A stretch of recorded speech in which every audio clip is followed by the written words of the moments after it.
Okay, so good afternoon, section A3. Now this is your requested gastrointestinal system part 2. Today we're going to be discussing anti-ulcer drugs. Now what is an ulcer? An ulcer is the excavation or cavitation of tissue due to an external stress. Okay, later on I will discuss or specify what I mean, but when I say excavation, it is like the creation of a hole, no? The creation of the hole or a cavitation of tissue due to external stress. Now before we discuss our specific types of ulcers, let's discuss our anatomy first. Okay, let me erase my drawing here on the side. Okay, so as food enters the stomach, okay, through your esophagus like this, okay, let me draw. As food enters the stomach, it enters your stomach, no? As it enters your stomach, it is then mixed with the stomach secretions to become what we call our chyme. Now, chyme class, you need to remember it is acidic. Okay? Now, here's the thing. Our stomach has 4 major stomach secretions. First is our hydrochloric acid. The hydrochloric acid is secreted by the parietal cells. Okay, put a big star on it to produce a pH of 2.0 to 3.0. Now, if you don't know anything about pH balance, basically here's what happens. No, everything in the body that is between a pH of 7.35 to 7.45 is considered a neutral pH. Anything below 7.35 is considered acidic, while anything greater than 7.45 is considered alkaline or basic. The thing you need to remember is this, okay? Since our stomach acid is usually around 2 to 3, it's around here. Okay, it is around here. No? Sometimes, when there is an excess, if manubra gani class, if there is an excess of hydrochloric acid, it might even go as far as less than 2 or even 1. No? This is what we term hyperacidity, wherein there is too much hydrochloric acid. No? Too much hydrochloric acid in the stomach. So what do we do? No? How do we pull this back? How do we pull this back? Very simple, class. Okay, very simple. We neutralize it by giving the patient an alkaline buffer. Okay, so if the patient's, let's say for example, stomach is very acidic, then we give them something that is alkaline to pull that acidity back towards the neutral or even a normal stomach acid pH. Okay, so let's go back.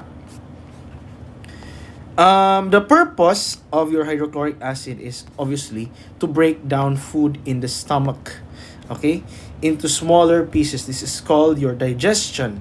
There are 2 types of digestion, mechanical and chemical. This one here is a type of mechanical digestion, okay? We also have our pepsin. Pepsin is derived from pepsinogen. When pepsinogen is exposed to hydrochloric acid, then it is activated by hydrochloric acid to become pepsin. Pepsin digests proteins into smaller and smaller peptides. Now, here's my question. Both of these are for digestion. When we say digestion, it means breaking down food particles. So, here's my question. Okay, look at this stomach. Okay, let's say for example, this yellow or this blue liquid stuff inside the stomach. Okay, this is your hydrochloric acid.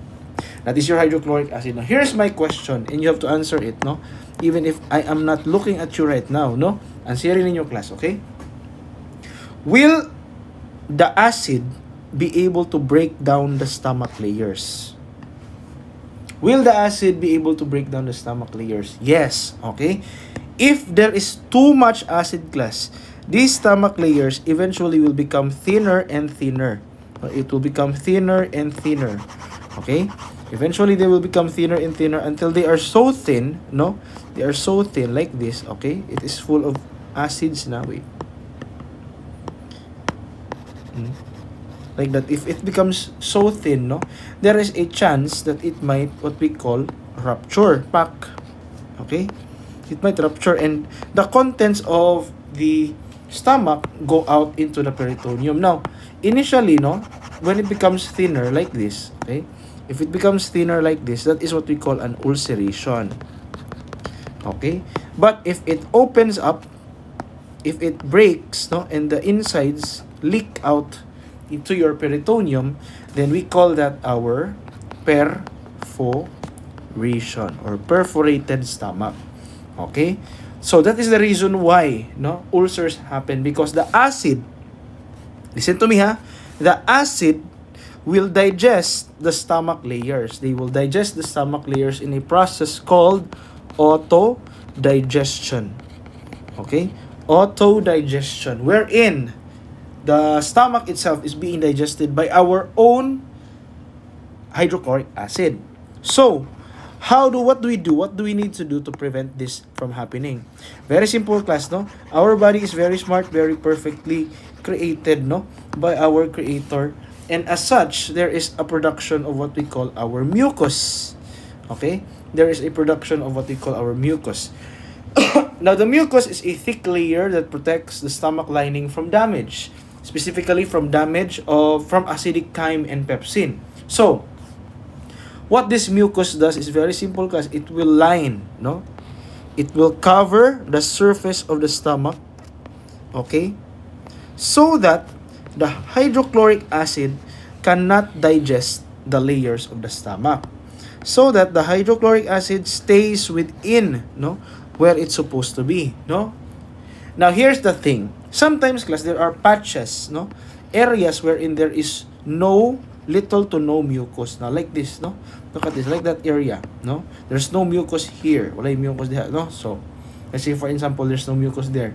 This area now is prone to ulceration. Okay, this area is now prone to ulceration because it is now being exposed to the hydrochloric acid. It is now exposed to the hydrochloric acid. And there's possibility for ulceration here. Okay? So that's the thing. What happens, no? What are some of the causes for ulceration? Number one, if there is too much hydrochloric acid, or if there is too little mucus. Those are the causes for our what we call ulceration. Okay? And then lastly is our intrinsic factor. Now, the intrinsic factor is secreted by your parietal cells, like here. And it binds with vitamin B12, helping the body absorb vitamin B12. Now, vitamin B12 is very important because it is involved in a process called erythropoiesis. Okay? Erythropoiesis.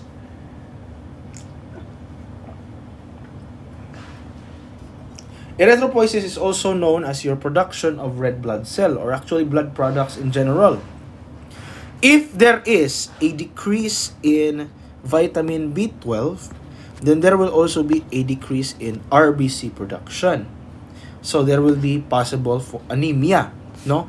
So that's why, class, okay, any damage to the parietal cells, okay, will decrease your intrinsic factor, equaling or leading to a decrease in vitamin B12, okay, leading to anemia. This is actually the pathophysiology, class, for our vitamin B12 deficiency anemia, also known as your pernicious anemia. Okay, pernicious anemia. Okay, so let's continue with our pathophysiology of ulcer. Now, here we have our predisposing and precipitating factors. No, these are the risk factors involved, or the things that may cause, no, an ulceration. Now, when we say predisposing factors, these are factors that increase the risk. Okay, increase the risk of ulceration.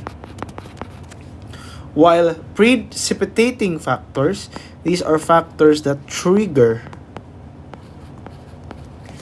a possible ulceration.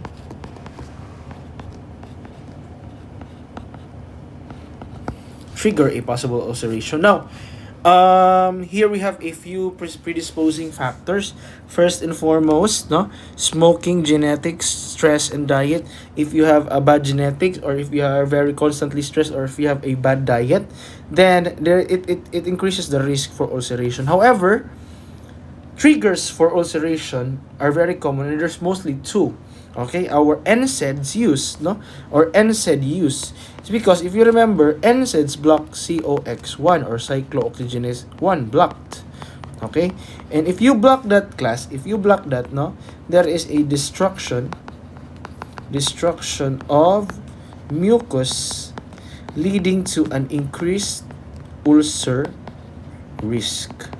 Okay, and H. pylori. Now, H. pylori class is a bacteria. No, it is a bacteria, and from the name itself, no, it is commonly situated in the GI tract. This will also destroy our mucus. That's why, class, these factors, no, lead to the destruction of the gastric mucosal barrier.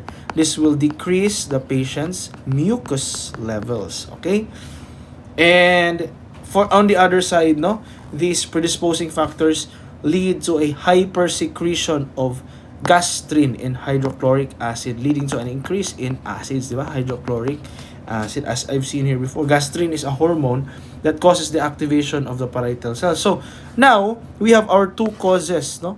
An increase in hydrochloric acid and a decrease in mucus, in protective mucus. Both of them will lead to an ulceration. Okay? Now, I've been talking to you about ulceration before. There are three types of ulcer. Okay? First is our esophageal ulcer. Esophageal ulcers are caused by a weak cardiac sphincter. What happens is in an esophageal ulcer is that this area here is called your lower esophageal sphincter, also known as your cardiac sphincter. Now, if your stomach, okay, if your stomach is full of acid, okay, like this, okay, this sphincter, class, will close. Okay, its sphincter will close like that. It's closed so that the acid cannot enter or go back up your esophagus. Okay, so that the acid cannot go back up your esophagus. Now, here's the thing you need to know about. Here's the thing you need to know. Here's the thing you need to know. Sometimes, no, if your cardiac sphincter is weak, it will not be able to close even if there is a lot of acids in your stomach. So what happens is this acid will go back up. Okay, it will go back up. Okay, it will go back up your esophagus, and eventually it will go back up to your pharynx, and then your larynx, in your larynx, and then your pharynx, and then you will vomit it out. This is what we call, class, our gastroesophageal, okay, reflux. When we say reflux, class, it is the regurgitation or ang pagbalik, the return of the vomit or the return of food products back up to your esophagus. Okay? Now this, keep in mind, okay, the reason why an ulcer occurs is because when acid passes through your esophagus as it goes up, no, there is no mucosal layer. Say wala, there is no mucosal layer. So the acids are constantly slowly digesting your esophagus as it goes up. Eventually, if it persists for so long, it will lead to an ulceration. No, it will lead to an ulceration. Okay? A gastric ulcer, class, is caused by the destruction of the gastric mucosal barrier. Very simple and very easy to understand. This is also known as your poor man's ulcer. And the reason why it's called your poor man's ulcer is because it is common in patients who do not eat a lot or skip meals. What happens, Manggod, is this, okay? Your body is very accustomed to specific times of meals, okay? Like, for example, if right now it is 11 a.m., okay? What happens is your body knows that you are about to eat. Okay, listen to me, your body knows that you're about to eat. So it will prepare itself for digestion by increasing the amount of hydrochloric acid. Increasing the amount of hydrochloric acid. Now, as this hydrochloric acid increases, no, it is expected that the person will eat so that the hydrochloric acid will be used. However, if you don't eat for that in that time, no, if you don't eat, dili ka mukaon, okay, that acid will stay there without anything to digest. So what happens is it will slowly digest your mucosal layer. It will slowly digest your mucosal layer. That's why when you don't eat for a long period of time, you will feel pain because it is slowly digesting your mucosal layer and slowly digesting the initial layers of your stomach, no? So that's what happens in a gastric ulcer. In a duodenal ulcer, there are a few reasons why it happens. Insufficient buffers. When we say insufficient buffers, what happens here is that food, no, when it exits the stomach is acidic, okay? When it exits the stomach is acidic, no? And it passes through what we call our pyloric sphincter. A sphincter similar to the cardiac sphincter also opens and closes.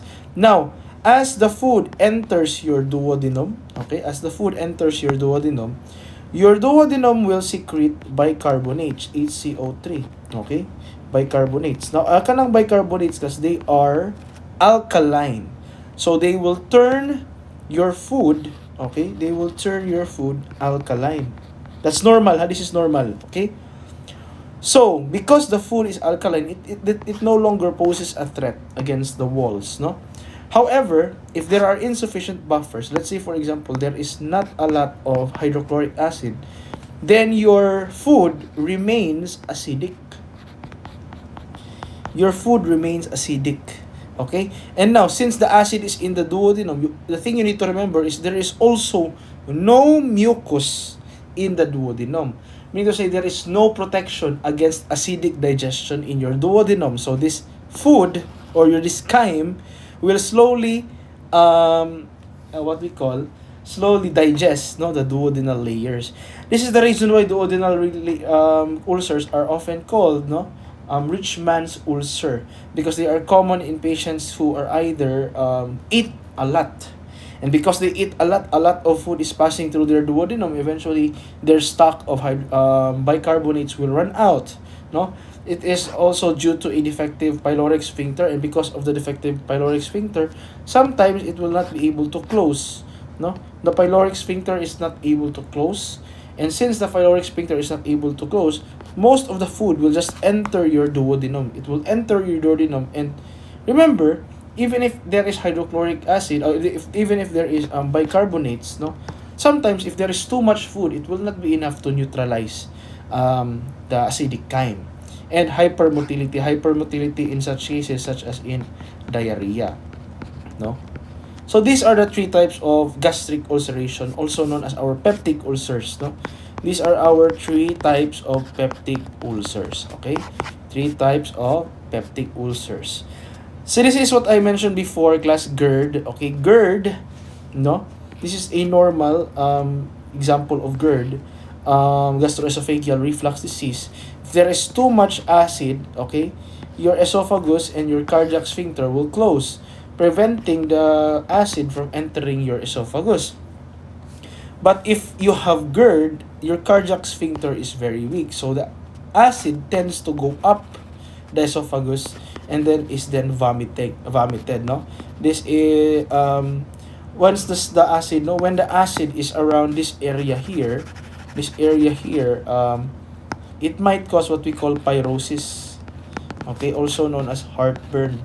That's why, class, if there is hyperacidity and you feel like vomiting, no, when you vomit, it actually feels, you actually will feel chest pain, sharp chest pain, no. So that is the key here. Pyrosis is characterized by sharp chest pain, no, as opposed to something like in angina, when the chest pain in angina is not sharp, it is crushing, no, crushing. Okay, so here are our anti-ulcer drugs. There are 5 classifications in total, no. Actually, there are 7 in your book, but I will not discuss these 2, the tranquilizers and the anticholinergics, because these are drugs that we've already discussed before in the case of anticholinergics, and these are drugs that we will discuss further in your psychiatric drugs, no, in the case of tranquilizers, no. But basically, what happens is they have the same effect. They have a decreasing in a PNS effect. Now, if remember, the PNS is also known as your PNS, okay, is the rest and digest, okay, And during the PNS, what happens is there is an increase in GI activity. Specifically, an increase in hydrochloric acid and pancreatic enzymes. Okay? Now, if you are going to decrease PNS activity, then what happens is instead of increasing the hydrochloric acid, it will now decrease the hydrochloric acid. So they are also very effective. Also, however, these are just residual effects. Residual effects. Okay, so more like side effects lang. More like side effects. So these are our anti-ulcer drugs, starting with our antacids, H2 blockers, proton pump inhibitors, pepsin inhibitor like sucralfate, and our prostaglandin E1 analog, specifically your misoprostol. Misoprostol. Wait up.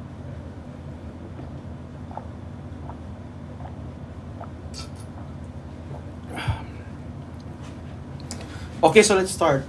This is our antacids. Antacids work by neutralizing hydrochloric acid by acting as an alkaline buffer. Diba? I told you before, if a patient has hyperacidity, then you can give them something alkaline to neutralize it. No? Aside from that, no, the antacids also reduces pepsin activity. Pepsin activity, remember what pepsin does? This will digest proteins. Okay? Now, here are examples of our what we call antacids, like our sodium bicarbonate, calcium carbonate, aluminum hydroxide, and magnesium hydroxide. Now, the thing you need to remember about these drugs is this. For our sodium and calcium, they have systemic side effects, meaning to say their side effects often hit the rest of the body, while aluminum hydroxide and magnesium often have non-systemic side effects. So their side effects are most common in our GI tract only. And most of the time, okay, these drugs are combined with each other. Combined with each other. Okay? Like for example, because if you look at this here, this is Kremil S. Okay? Kremil S is a combination of aluminum hydroxide and magnesium. Okay, now each different type of antacid have their very own specific side effects. Okay? For example, this is a Venn diagram, no? All of the drugs mentioned have a neutralizing effect on the stomach pH, but however, each of them have different side effects. For example, aluminum-based, they often cause constipation and hypophosphatemia. Now, why does it cause hypophosphatemia? It's very simple. Aluminum is a phosphate binder, meaning to say aluminum binds with phosphate, no? Phosphate sticks to aluminum. And because of that, no, when aluminum is excreted by your kidney and your GI tract, there will be a decrease in phosphates, because phosphates will go with aluminum as they are excreted. Now, this decrease in phosphates cause your calcium levels to rise, because as you already know, phosphates and calcium have an inverse proportionality. No, they are inversely proportionate. So this increase in calcium, or what we call hypercalcemia, often leads to nephrolithiasis, kidney stones, and osteoporosis, no, or osteoporosis. Constipation is a similar thing. It's a similar side effect to those who are taking what we call our calcium-based. Our calcium-based also cause constipation. They also cause hypercalcemia. And this time, long-term side effects will also include crystalluria, or there are crystals in your urine, and renal failure. No, so for renal failure, you have to check the patient's BUN and creatinine. Okay, BUN and crea. So that's what you need to do. Our sodium-based, similar to your calcium-based, in that it causes your metabolic acidosis. Now, this is what we call our systemic side effect. As I mentioned before, no, this is our systemic side effect, and this is due to an excess in bicarbonates. Now, if you're gonna tell me something like this, no, excess in bicarbonates, shouldn't it supposed to be alkalosis? Shouldn't it supposed to be alkalosis? Well, what happens here is this: if there is too much bicarbonates, okay, if there are excessive bicarbonates, the body will no longer, create your own bicarbonates. And because of that, if you stop taking this drug, it will have a rebound effect, no? Wherein the opposite effect will happen, which is metabolic acidosis. For our sodium based, it can cause hypernatremia and water retention, because remember, wherever sodium goes, water follows. In this instance, water is retained inside in the body, causing your edema. And lastly, your magnesium based causes diarrhea, hypermagnesemia, and this is the reason why this is contraindicated in patients with renal insufficiency. You should never give this to a patient with renal insufficiency, your magnesium based. Now, the reason why some of these drugs may be combined is to counteract their own side effects. Like for example, aluminum, which causes constipation, and diarrhea, which magnesium, which causes diarrhea, are often combined like this, no? Often combined to prevent both diarrhea and constipation, because they will just counteract each other. They will just counteract each other, as opposed to, for example, giving aluminum and calcium. If you give both aluminum and calcium, if you combine them, then they will just cause a lot of constipation. But if you combine aluminum and magnesium, then diarrhea and the constipation will level themselves out. So, for example, our Maalox caplet. No, or in this instance, our Kremil S. Okay, Kremil S. O, ayan, Kremil S. So, what do we need to remember when it comes to these antacids? Number one, avoid administering antacids with other oral drugs. Okay? If you are gonna administer them, give it 1 to 2 hours after other. That's the keyword, after other medications or at bedtime. Because there is a tendency that antacids delay the absorption of PO drugs. Remember, most PO drugs require an acidic environment for digestion. Okay, so they require an acidic environment for digestion. And if you're gonna give them an antacid, remember, an antacid neutralizes that acidity, so it might not be able to absorb the other PO drugs. Monitor electrolytes, urinary pH, calcium and phosphate levels. This is very self-explanatory, as different types of antacids also have different side effects pertaining to their electrolytes.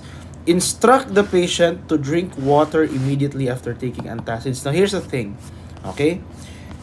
It may show here that Kremil S is a chewable tablet. Chewable tablet. Now, class, it's crucial, class, to know that the antacids, okay, have or should have its effect on the stomach. Okay? So what happens with this one, your Kremil S? If you chew it, class, if you chew the Kremil S, it will be mechanically digested in your mouth. Some of it might be absorbed in your mouth as well, So it's much better, class, that when you are taking this drug like Kremil S, they have to drink water immediately, so that the drug reaches the stomach. And remember, it should be in the stomach where the drug takes its effect.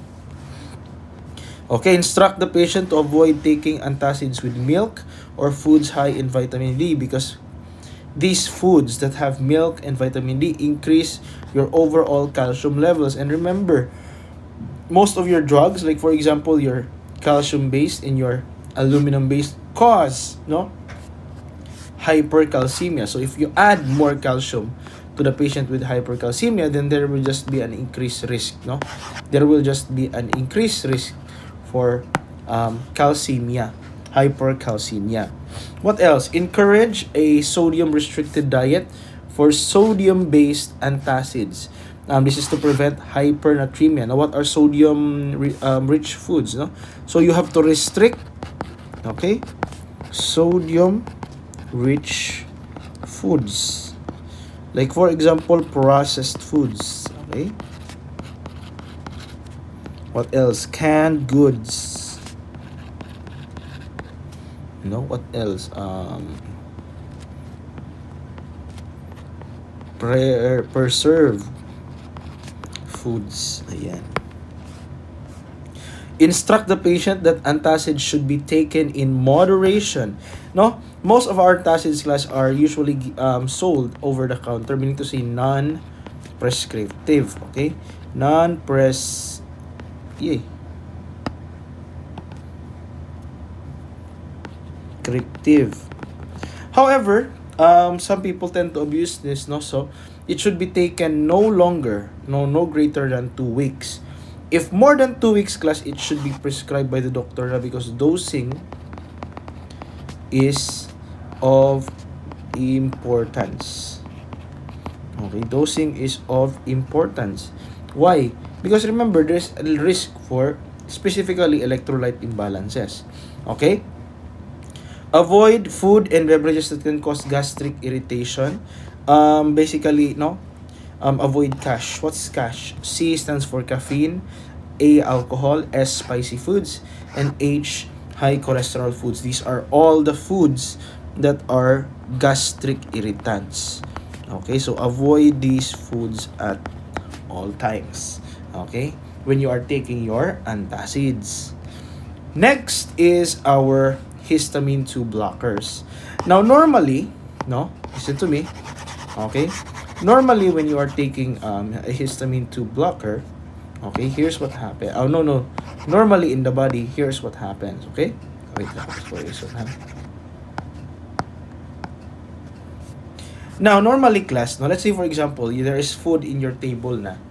There is food in your table. What happens is histamine, there will be an increase in histamine production as a result of stimulation due to the presence of food. Because there is food in front of you, no, this histamine will activate the histamine 2 receptors in the stomach, causing your histamine 2 receptors to stimulate, okay, to stimulate the parietal cells in the stomach. Okay, this will cause an increase in hydrochloric acid. And remember, what's another thing that the parietal cells produce? It will also increase your intrinsic factor. Okay, so what is the job of our H2 blockers? It's very simple, class. The H2 blocker, similar to other blockers, no, it will block the histamine 2 receptors. Okay, it will block receptors. So if you block the histamine 2 receptors, remember that it will also block the stimulation of the parietal cells. And since the parietal cells are no longer stimulated, there will be a decrease, okay, in hydrochloric acid. And that's very good. We want that, class, no? We want that. That is to prevent an ulceration. Now, that's not the only problem though. No, that's not the only problem. There will also be a decrease in intrinsic factor. Now, because of that decrease in intrinsic factor, there will be a decrease in vitamin B12 absorption. Vitamin B12 absorption. And because of that, there will be a decrease in RBC, no, putting you at risk for what we call anemia. Okay, there is always a risk. So when you are gonna take this drug, your histamine 2 blockers, then there is a risk for anemia. Okay, so these are our histamine 2 blockers: cimetidine, ranitidine, famotidine, and nizatidine. Okay, Tagamet, Zantac, Pepcid, and Axid. No, our cimetidine is older, so that has the most side effects. While our Rani, Famo, and Nizatidine, they have fewer side effects, mainly because they are newer. Okay? In addition to blocking gastric secretions, they also promote healing of the ulcer by eliminating the cause of the ulcer. Most often than not, the cause of a ulcer is hyperacidity. Okay? Side effects include headache, dizziness, constipation, gynecomastia. Gynecomastia is the enlargement of the breast, even in males. And impotence. When we say impotence, this is the inability, no? It is like erectile dysfunction. It's the inability to perform sexually, no? Now the thing is, these side effects, gynecomastia, they are often long term, and because of their sensitive nature, it might um, be very difficult for the patient to follow or take this drug because they might be scared of the side effects. So it's very important to tell them that these side effects are reversible. Okay? Reversible if you stop taking. Ayan, reversible if you stop taking. Okay? And even though they are histamine blockers, also known as antihistamines, despite being an antihistamine, these drugs cannot be used for allergies because they block histamine 2. Histamine 2 is the type of histamine found in your GI tract instead of histamine 1. Histamine 1 is the type of histamine that controls allergic reactions. So these drugs, even though there are antihistamines, they cannot be used for allergy. They cannot be used for allergy. Okay?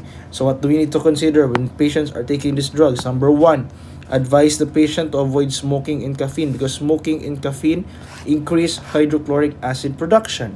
This will slow down the effectiveness of the drug.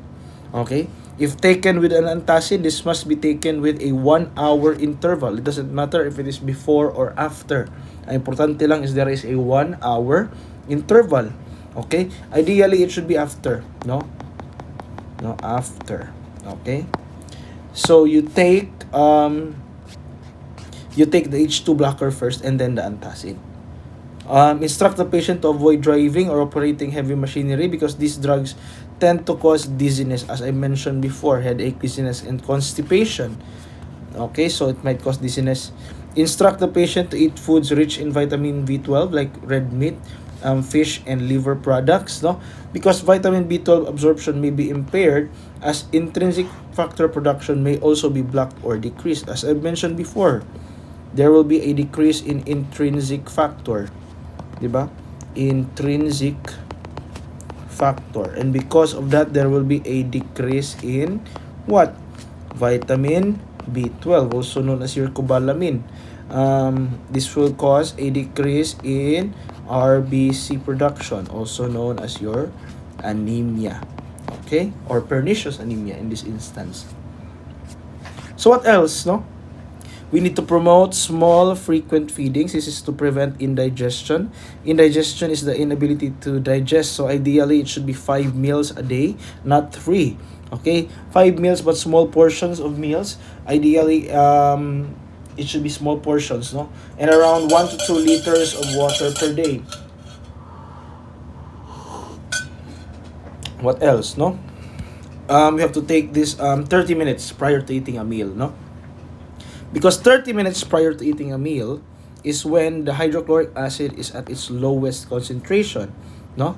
So this is to prevent the increase in hydrochloric acid before it even increases, di ba? Next is our proton pump inhibitors, our PPIs, no? The action of our PPIs, it blocks the hydrogen potassium ATPase, also known as your proton pump, in the stomach cells. This is very weird, very difficult to understand. So to simplify, class, it stops the final step of gastric acid secretion. They have a tendency to inhibit gastric secretions up to 90% greater than H2 blockers. So they are very potent as an anti-ulcer. Okay? Now, since it blocks the final step, this is very good as an ulcer prophylaxis, meaning to say for prevention. Okay? Listen to me, okay? Sometimes, no, in the hospital, your patient will have multiple drugs, like 10 to 12 drugs, no? And it's actually very common. And because of that, since they are taking lots of drugs, they are very prone to ulceration. Okay? So what the doctor does is usually they will order an ulcer prophylaxis. Typically, it should be a proton pump inhibitor like your omeprazole, pantoprazole, esomeprazole, dexlansoprazole, and lansoprazole. No, they will order an ulcer prophylaxis to prevent ulceration while the patient is taking multiple drugs. Okay. Oftentimes, they are combined with antibiotics because these types of ulcers can also cure or help with against ulcers caused by Helicobacter pylori or H. pylori. Another reason why they are combined with antibiotics is, remember, if you decrease the amount of hydrochloric acid, especially as strong as this one, no, If you decrease hydrochloric acid, remember, hydrochloric acid is also for protection of the GI tract. So there will be an increase in bacteria. Okay?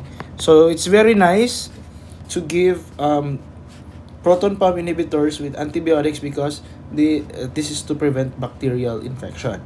Okay? Esomeprazole is best used for erosive GERD. This is the type of GERD that causes what we call your esophageal ulcer. So remember that, esophageal ulcer. What do we need to remember about these drugs? Administer oral PPIs 30 minutes prior to before meals. However, ideally, class, it should be before breakfast because as I mentioned before, this is best for prevention. Okay? Best for prevention. Must be taken in caution in patients with hepatic impairment. Lagyan mo yan ng malaking star, class. Okay? Because this is very protein bound, mean to say this has a very high overdose risk. And if there is a problem with the liver, if there is a problem with the liver, it might be very difficult to immediately metabolize it. Prolonged use, chronic use, such as use that is more than 3 months, can lead to porous bones. When we say porous bones, it refers to bones that are soft and fragile, lacking density. They are very thin. And because of that, as nurses, we have to increase the patient's calcium intake. Increase the patient's calcium intake. Now, what do we need to remember when it comes to porous bones? Remember, you need to monitor for signs of fractures, such as immobility, sudden pain on movement, and shortening. When we say shortening, it refers to literally that, the muscle, the bones shorten. So your arms, your left arm, which has the fracture, might look shorter than your right arm. Okay? And at around 3 months, after 3 months, while you are taking drugs like your omeprazole, pantoprazole, after 3 months, you have to advise the patient to undergo DEXA scan. DEXA scan is a bone density scan. This will check to see if the bones are becoming thinner and thinner, more porous. Okay?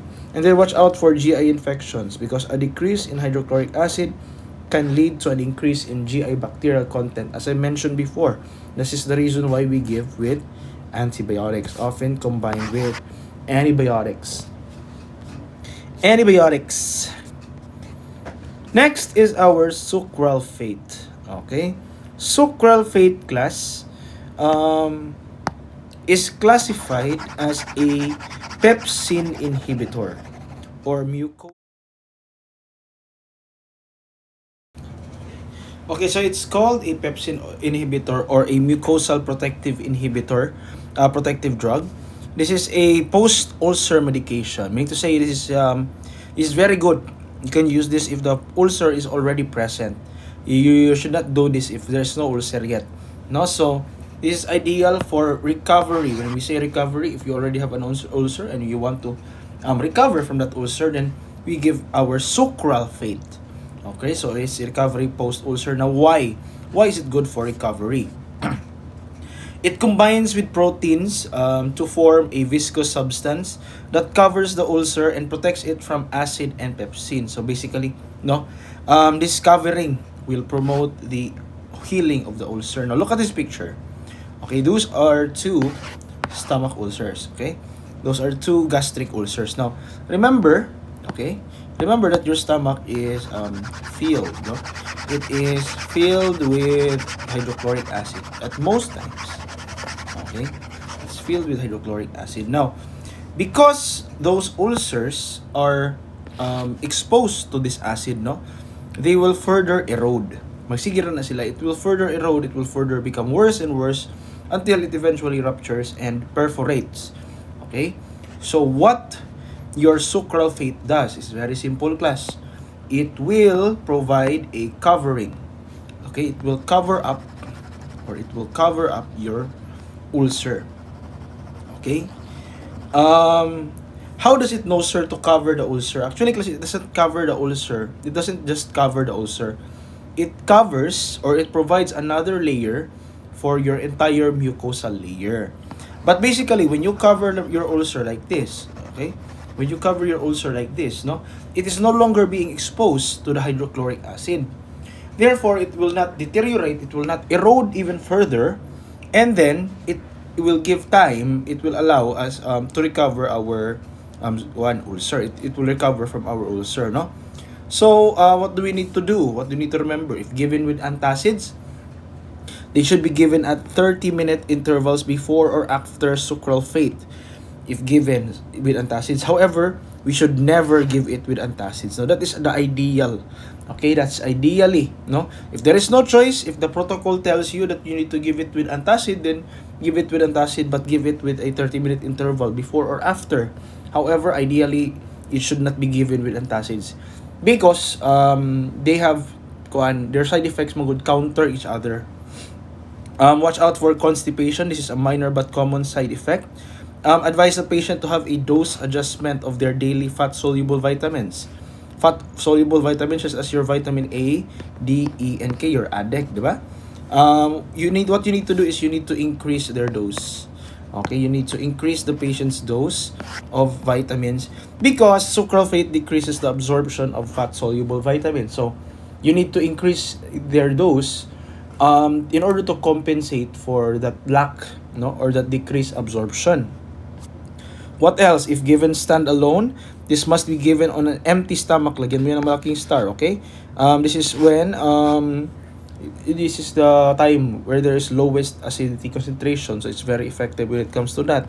Advise the patient to take the drug exactly as ordered, meaning to say it's like an antibiotic, no? So if the doctor tells you to take this for 6 weeks, no other 6 weeks, then you have to finish it in 6 weeks, no? You have to do the entire drug therapy, no? So for healing to be effective, it takes 4 to 8 weeks for complete recovery, and then after that you slowly taper away this drug because if you don't taper it, no, your body will no longer produce mucus, and there will be a decrease in mucus production if not tapered because it's now reliant, no, it's reliant on your mucosal barrier or your sucralfate mucosal barrier. Advise the patient to continue taking even if feeling better, like an antibiotic, no? Even if what happens there is something like this, no? If there is let's say for example abdominal pain due to the presence of a gastric ulcer, so you will have abdominal pain. Let's say for example there's a positive ulcer, you will take the sucralfate. Then after a few days, it will no longer hurt. Di na siya sakit. The reason why it no longer hurts is because the ulcer is already covered. Okay, so it won't be affected by the acidity anymore. But it doesn't mean that it's completely recovered. That's why we need to finish it as prescribed, similar to an antibiotic.